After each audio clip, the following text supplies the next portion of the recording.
CA institute દ્વારા જાહેર કરવામાં આવેલા પરિણામોમાં અમદાવાદ બ્રાન્ચમાંથી ગ્રુપ 1માં 1487 વિદ્યાર્થીઓએ પરીક્ષા આપી હતી, જે પૈકી 246 પાસ થયા અને ગ્રુપ 1નું પરિણામ 16.54% આવ્યું. જે ગ્રુપમાંથી કુલ 701 વિદ્યાર્થીઓએ પરીક્ષા આપી હતી, જે પૈકી 146 પાસ થયા અને ગ્રુપ 2નું પરિણામ 20.83% આવ્યું.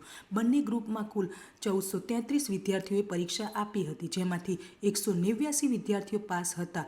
બંને ગ્રુપનું પરિણામ 13.19% આવ્યું છે. ગત વર્ષે એટલે કે સપ્ટેમ્બર માસના લેવામાં આવેલી ઇન્ટરમીડિયેટની પરીક્ષામાં બંને ગ્રુપનું પરિણામ 12.35% જેટલું આવ્યું હતું, એટલે કે અગાઉના પરિણામ કરતાં ચાલુ વર્ષ સામાન્ય વધારો નોંધાયો છે. ફાઉન્ડેશન અને સીએ ઇન્ટરમીડિયેટ જે ફર્સ્ટ અને સેકન્ડ લેવલ છે એનું રિઝલ્ટ આવ્યું છે. એ રિઝલ્ટમાં અમદાવાદના જે ટોટલ સ્ટુડન્ટ અપિયર થયા હતા એમાં સીએ ફાઉન્ડેશનમાં 3937 સ્ટુડન્ટ અપિયર થયા હતા.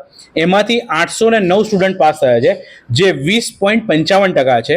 જે ઓલ ઓવર ઇન્ડિયાનું 19.23% છે, એનાથી પણ વધારે આવ્યું છે. એટલે અમદાવાદનું રિઝલ્ટ ફાઉન્ડેશનનું ખૂબ જ સુંદર આવ્યું છે. હવે જ્યારે સીએ ઇન્ટરમીડિયેટ એટલે કે સેકન્ડ લેવલની વાત કરીએ ત્યારે સીએ ઇન્ટરમીડિયેટમાં અમદાવાદમાં જે બંને ગ્રુપ અપિયર થયા હતા એવા 1433 સ્ટુડન્ટ છે, જેમાં 189 પાસ થયા છે.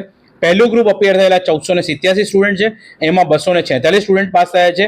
અને બીજું ગ્રુપ અપિયર થયેલા 701 સ્ટુડન્ટ છે, અને એમાંથી 146 પાસ થયા છે.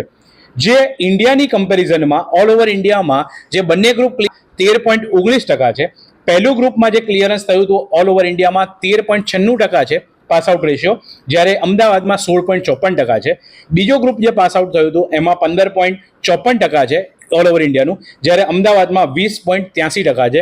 એટલે ફાઉન્ડેશન અને ઇન્ટર બંનેમાં જે ઓલ ઓવર ઇન્ડિયાની એવરેજ છે એનાથી ઘણું સારું રિઝલ્ટ અમદાવાદ શાખાનું આવેલું છે. લાસ્ટ ટાઈમ કરતાં પણ રિઝલ્ટમાં આપણે જોઈએ તો લાસ્ટ ટાઈમમાં થોડોક વધારો છે, કે લાસ્ટ ટાઈમમાં જે ઓવરઓલ પર્સન્ટેજ જે હતા જે બંને ગ્રુપ અપિયર ઇન્ટરમાં થયા હતા 12.35% થયા હતા, એની જગ્યાએ 13.19% થયા છે.